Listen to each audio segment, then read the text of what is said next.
தயவு செஞ்சு நான் சொல்றது கேளு வாணி ப்ளீஸ். நில்லு, நான் சொல்றது கேளு வாணி ப்ளீஸ்.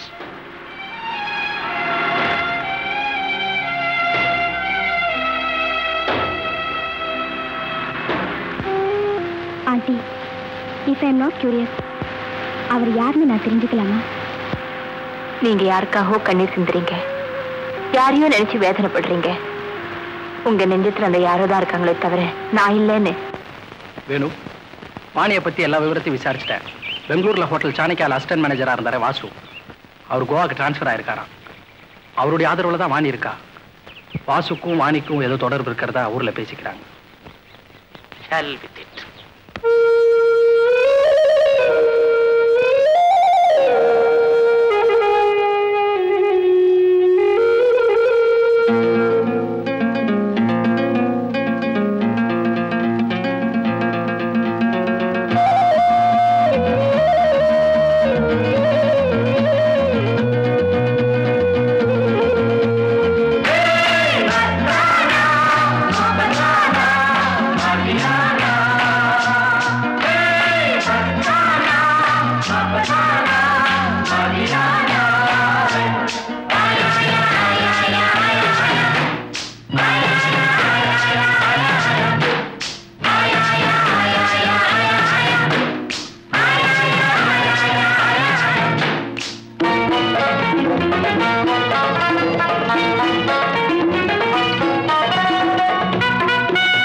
காலத்தின் வாகனமே வாகனம் என் வசமே வாலிபம் உன் வசமே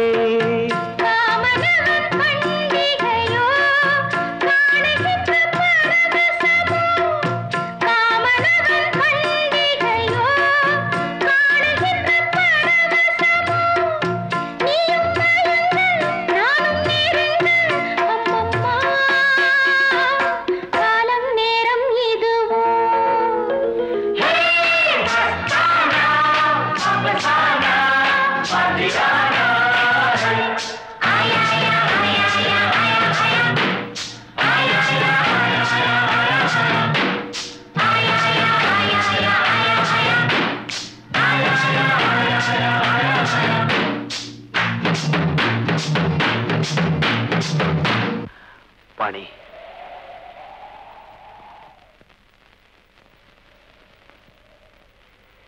வாணி,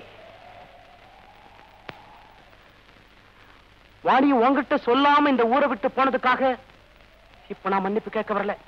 ஏண்டா உனக்கு நான் துரோகம் பண்ணல, ஏமாத்தவும் நினைக்கல. உன்னை வீட்டுல விட்டு போன அதே ராத்திரி எங்க அப்பா இறந்து போயிட்டாருன்னு எனக்கு டெல்லியில இருந்து தந்தி வந்தது. அந்த கம்பீரமான உருவம், என் மேல பாசத்தையே பொழிஞ்சுக்கிட்டு இருந்த அந்த தெய்வம் என்ன விட்டு போயிட்டாருங்கிற சோக செய்தி என்னால நம்பவே முடியல. வாணி உன்கிட்ட சொல்லிக்க கூட நேரம் இல்லாம நான் டெல்லிக்கு பிறந்தேன் என் குடும்பத்தை பார்க்க. வாணி எங்க அப்பா இறக்கல, அவர் கொலை செய்யப்பட்ட. அவர் மட்டும் இல்ல வாணி, என் தங்க புருஷ, அவருடைய 2 பச்சிளம் குழந்தைகள், அதாவது என் குடும்பத்தில் என் தாயை தவிர மத்த எல்லாரையும் பணத்துக்காக 2 கொள்ளக்காரங்க கொலை செஞ்சிட்டாங்க. நான் வீட்டுக்குள்ள நுழைஞ்சப்போ 5 பிணங்களை, நான் உயிருக்குறா நேசிச்ச 5 ஜீவன்களை தரையில படுக்க வச்சிருந்தாங்க. என் தாய் அழக்கூட சக்தி இல்லாம பிரம பிடிச்ச மாதிரி இருந்தாங்க. அந்த ஒரு காலம் என் நிலைமை எப்படி இருந்திருக்கும், என் மனசு என்ன பாடுபட்டிருக்கும் நல்லா யோசனை பண்ணிப்பார் வாணி. அடுத்த நாள் எனக்கு இன்னொரு அதிர்ச்சி. என் தாய் வேதனை தாங்காம தூக்கு போட்டுக்கிட்டு தற்கொலை பண்ணிக்கிட்டாங்க.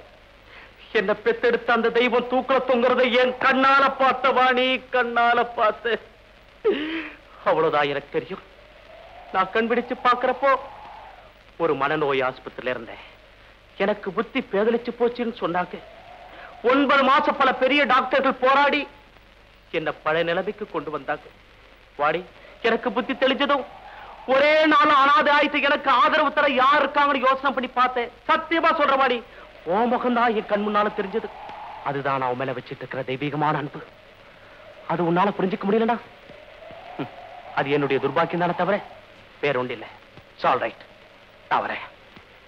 ஆனா ஒண்ணு சொல்ற வாடி, நான் உயிரோடு இருந்து 50 வருஷத்துக்கு அப்புறம் நீ என்ன சந்திக்கிற சந்தர்ப்பம் ஏற்பட்டா சத்தியமா சொல்றேன், உன் நினைப்போட பிரம்மச்சாரியா தான் வந்துட்டு இருப்பேன். வரேன்.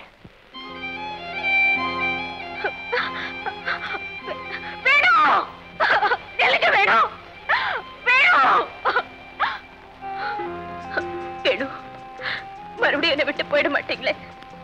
இனிமே நான் எங்க போக முடியுமாடி? உன்னை தவிர எனக்கு வேற யார் இருக்காங்க? வேணும்.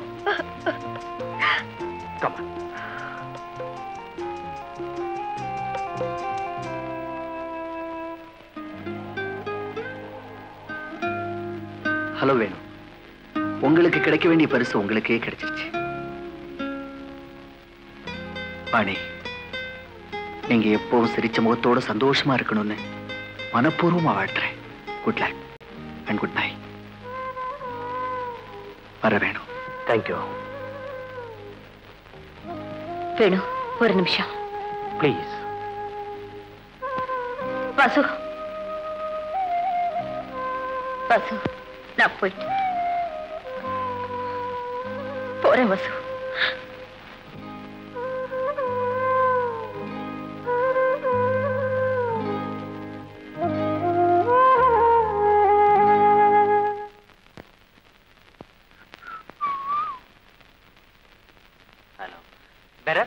Car number MSL 1747 white field வெளியே நிக்குது.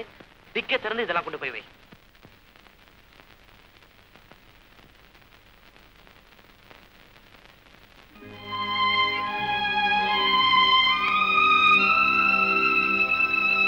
Hello, get me accounts.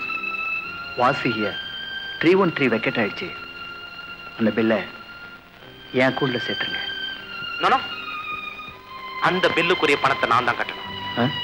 Thanks. Vasu uncle, இது வரைக்கும் நாங்க உங்க விருந்தாளியா இருந்தோம். இனிமே மிஸ்டர் வேணுவோட அங்கிள்னு சொல்லக்கூடாதான், அவரோட விருந்தாளியா இருக்க போறோம். ஓகே. அங்கிள், மத்தவங்க எப்படியோ தெரியாது, உங்களை பார்க்க நான் அடிக்கடி வருவேன். Thank you darling. Thank you very much.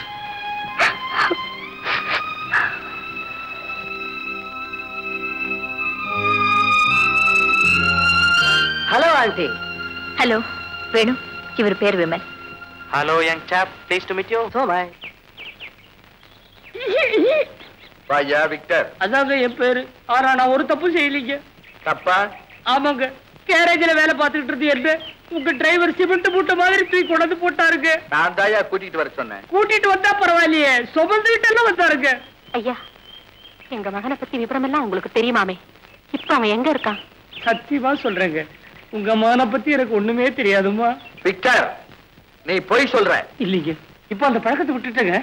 இப்ப 2 நாள் சொல்றேன், உங்க பையன் கோபத்தால விட்டு விட்டு போற விஷயம் எனக்கு தெரியாதுங்க. உத்தியோகத்துக்காக அவன் கஷ்டப்பட்டதும் எனக்கு தெரியாதுங்க. என்னங்க, பெட்ரோல் பங்க்லயோ இல்ல செருப்பு கடையிலயோ அவருக்கு வேலை வாங்கி கொடுத்தது நான் இல்லைங்க. இப்படி சொன்னா எப்படியா? என் மகனை நான் உடனே பார்த்தாகணும். அவனை பிரிஞ்சு என்னால இருக்கவே முடியாது. வரலட்சுமி, கொஞ்சம் சும்மா. விக்டர், அவனை பத்தி உனக்கு வேற என்னெல்லாம் தெரியாதோ அதையும் சொல்லிடு. இப்ப கேட்டீங்களே, இது நியாயமான கேள்வி. உங்க பையன் ஒரு பொண்ணை காதலிக்கிறாங்கிற விஷயம் எனக்கு தெரியாது. அந்த பொண்ணைத்தான் கல்யாணம் பண்ணிக்க போறாருங்கிற விஷயமும் எனக்கு தெரியாது. அந்த பொண்ணை தேடிட்டு தான் அவர் கோவாவுக்கு போயிருக்காருங்கிறது எனக்கு தெரியாது. கோவாவா? அவன் ஏன் எங்க போனா? அதான் சொன்னீங்களேம்மா, அந்த பொண்ணை தேடிட்டு. புரியல? அந்த பொண்ணை தேடிட்டு இவர் கோவா வரைக்கும் போயிருக்கிற விஷயம் எனக்கு தெரியாதுன்னு.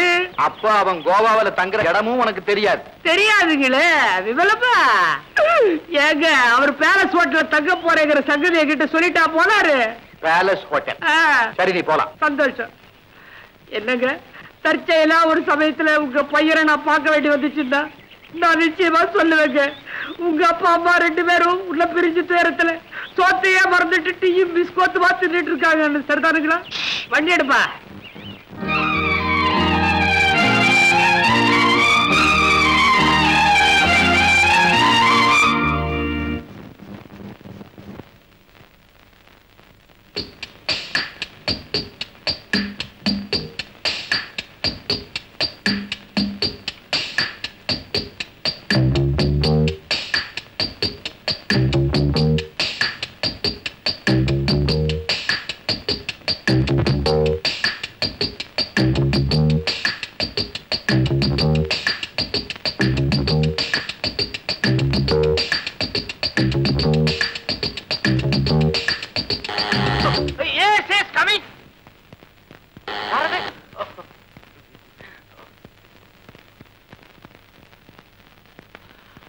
ஹலோ விமல், நீ வருவேன்னு நினைச்சேன்.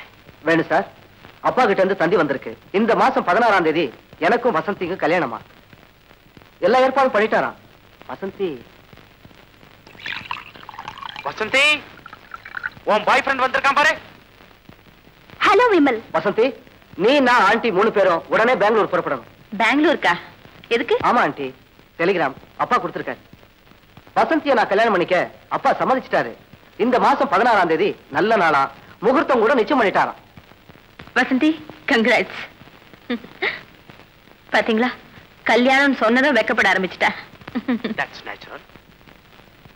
வேணும், 16ஆம் தேதிக்கு இன்னும் 1 வாரம் கூட இல்லையே. நாளைக்கு எல்லாருக்கும் ஃப்ளைட் டிக்கெட் போட்டுருங்க. ஃப்ளைட்ல எல்லாருக்கும் டிக்கெட் கிடைக்கிறது ரொம்ப கஷ்டமாச்சு வாணி. அப்போ எல்லாரும் உங்க கார்லயே போயிடலாம். நீங்களும் எங்களோட வந்தா நல்லா இருக்கும். எஸ், நானும் வரலாம். பட் வாணி, என் ஃப்ரெண்ட்ஸ் எல்லாம் வர 13ஆம் தேதி உனக்கு எனக்கு ஒரு டின்னர் அரேஞ்ச் பண்ணிருக்காங்க. நானும் உனக்கு கூட்டிட்டு வரதா ப்ராமிஸ் பண்ணிருக்கேன். போகலன்னா உங்களை நல்லா இருக்காது. பிக் சொசைட்டி பார்ட்டியை இன்னொரு நாள் வச்சுக்க முடியாதா? நானும் வசந்தி கல்யாணம் எவ்வளவு முக்கியமோ அவ்வளவு முக்கியம் அந்த பார்ட்டி. என்ன வாணி, அன்னைக்குதான் உன்னை என் மனைவின்னு எல்லாருக்கும் அறிமுகப்படுத்த போறேன். ஓ வசந்தி, நீ வேணா விமலோட போ. நான் 14ஆம் தேதி வரேன். நோ ஆண்டி, நீங்க இல்லாம நான் போக மாட்டேன். விமல், நீ? ஆண்டி, நான் தனியா போனா வேற ஏதாவது குழப்பம் ஏற்படும். எல்லாருமா சேர்ந்து 14ஆம் தேதியே போகலாம். நான் அப்பாவுக்கு ட்ரங்க் கால் பண்ணி சொல்லிடுறேன். ஹலோ வாணி. ஹலோ வாசு. உங்க வேலை நேரத்துல உங்களுக்கு டிஸ்டர்ப் பண்ணிட்டேனா? நோ, அப்படியெல்லாம் ஒண்ணு இல்லை. வாசு, இந்த மாசம் 16ஆம் தேதி வசந்திக்கும் விமலுக்கும் பெங்களூர்ல கல்யாணம். ஓ, அதுல நீங்க கண்டிப்பா கலந்துக்கணும். உங்களை நேரில் அழைக்கிறதுக்காக தான் நான் வந்தேன். ரொம்ப தேங்க்ஸ். வாசு, நான் உங்களுக்கு துரோகம் செஞ்சுட்டதாகவோ உங்களை ஏமாத்திட்டதாகவோ நீங்க நினைச்சா என்ன மன்னிச்சிருங்க. இல்ல வாணி, ஏதோ அர்த்தமில்லாத கற்பனைகளை வளர்த்துக்கிட்டு என்ன நானே ஏமாத்திட்டேன். அதுக்கு நீங்க என்ன பண்ணுவீங்க? பிளீஸ், நீங்க என்ன கூப்பிட்டு என்ன வேறுபடுத்தாதீங்க. தயவு செஞ்சு என்ன நீன்னு கூப்பிடுங்க. நமக்குள்ள ஏற்பட்ட இந்த பரிச்சயமும் நான் உங்க மேல வச்சிருக்கிற தூய்மையான அன்பும் நீடிக்கணும்னு நான் விரும்புறேன். நான் வரேன்.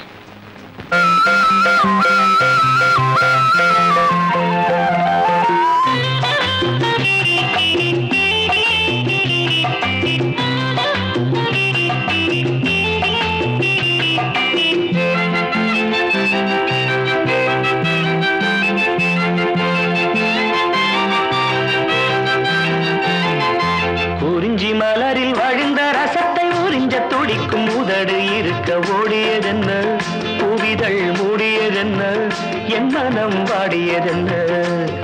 ஒரு மாலையிடவும் சேலை தொடவும் வேளை பிறந்தாலும் அந்தி மாலை பொழுதில் இலை புரியும் ஆசை பிறக்காதோ.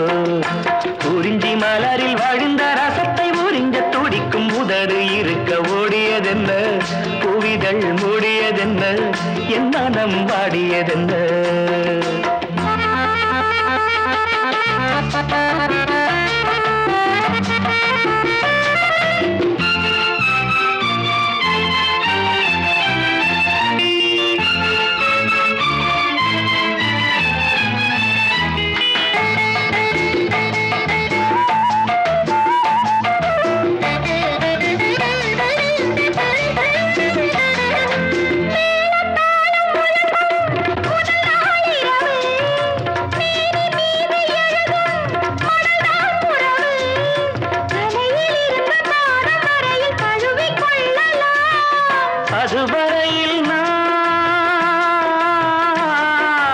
அதுவரையில் நான் அனலில் மெழுகோ, அலைக்கடலில் தான் அலையும் படகோ. குறிஞ்சி மலரில் வழிந்த ரசத்தை உறிஞ்ச துடிக்கும் உதடு இரண்டும் வாடியதென்ன, பூவிதழ் தேடியதென்ன, என்னிடம் நாடியதென்ன. ஒரு மலையிடவும் சேலை கொடவும் வேலை பிறக்காதோ, அந்த வேலை வரையில் காலை உனது உள்ளம் பொறுக்காதோ.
வசந்தி, ஹனிமூனுக்கு எங்க போற? நீங்களே சொல்லுங்களேன். Switzerland, Japan, Kashmir, okay, at least Ooty. No no no, நீங்க வேலை பார்க்குற இந்த ஹோட்டல்லே ஒரு பெரிய ரூம் அரேஞ்ச் பண்ணி கொடுங்க. நாங்க இங்கே ஹனிமூன் வச்சுக்கிறோம். Very good. ஆனா ஒரு கண்டிஷன், சமய சந்தர்ப்பம் தெரியாம வசந்தி வசந்தின்னு கூப்பிட்டுக்கிட்டு அடிக்கடி ரூம்குள்ள நுழைய கூடாது. நான் ஃப்ரீயா இருக்கிறப்போ, ஃப்ரீயா இருக்கிறது ரொம்ப ரேரு, உங்களுக்கு ஃபோன் பண்றேன், அப்ப வந்தா போதும். யூ நாட்டி கேர்ள்.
வேணும் சார், ஆண்டி வரல.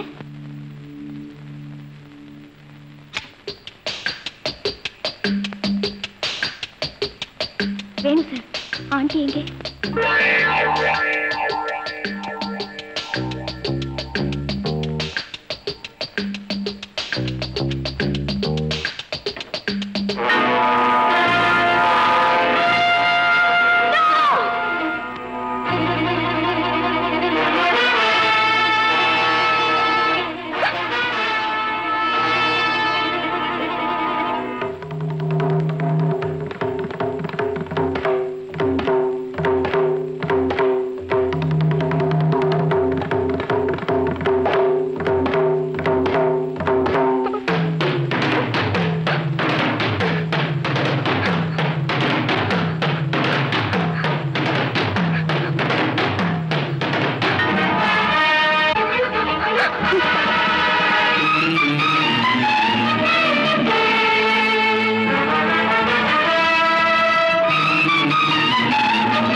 என்ன கிளம்பிட்டீங்க?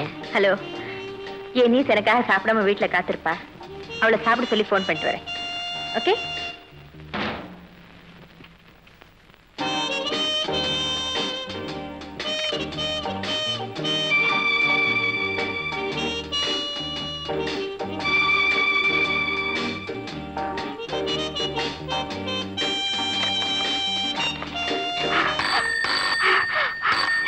ஹலோ ஹலோ ஹலோ ஆண்டி, சீக்கிரமா வாங்க, நான் ஆபத்துல இருக்கேன். உங்க வேணும் என்ன?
போறியா இல்லையா?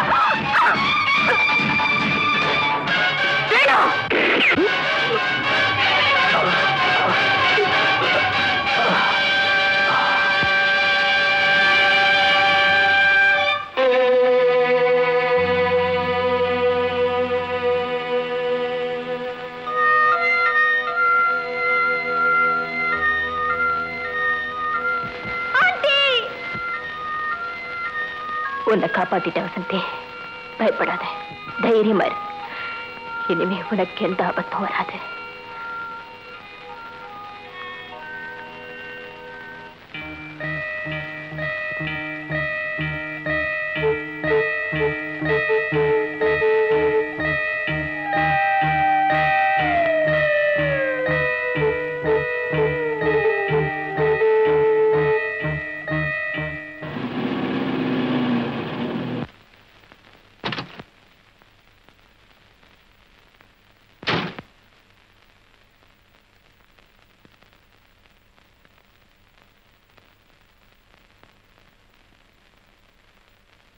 Sir, excuse me.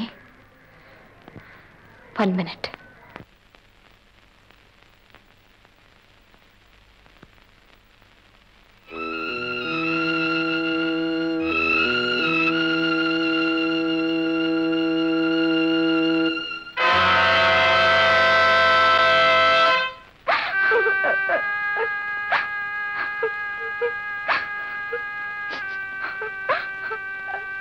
Auntie!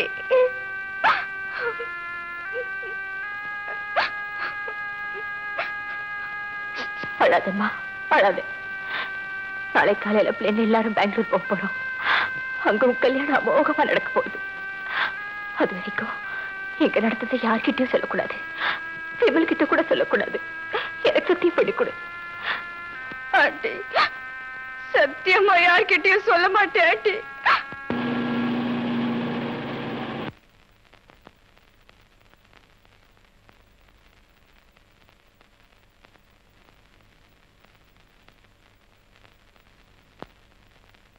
Mr. Vasu.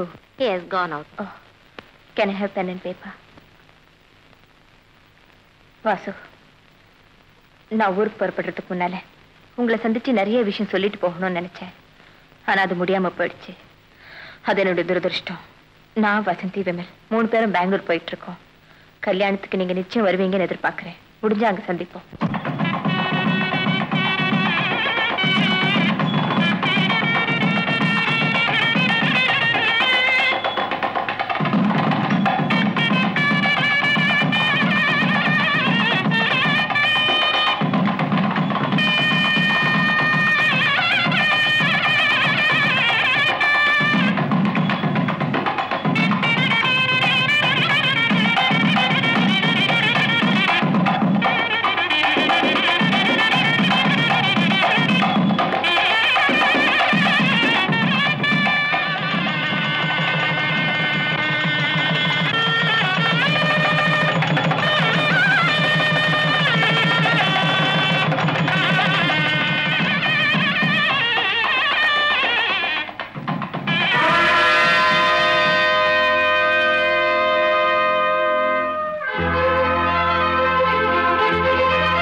உங்களுடைய இந்த மங்களகரமான வாழ்க்கையை ஆரம்பிச்சு வைக்கிறதுக்காகத்தான் நான் உங்ககிட்ட 2 நாள் அவகாசம் கேட்டேன்.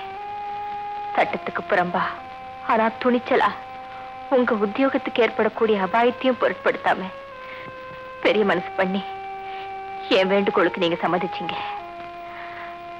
உங்களுக்கு இதே பூர்வமான நன்றி. என்ன நீங்க கைது செய்யலாம். ஆண்டி!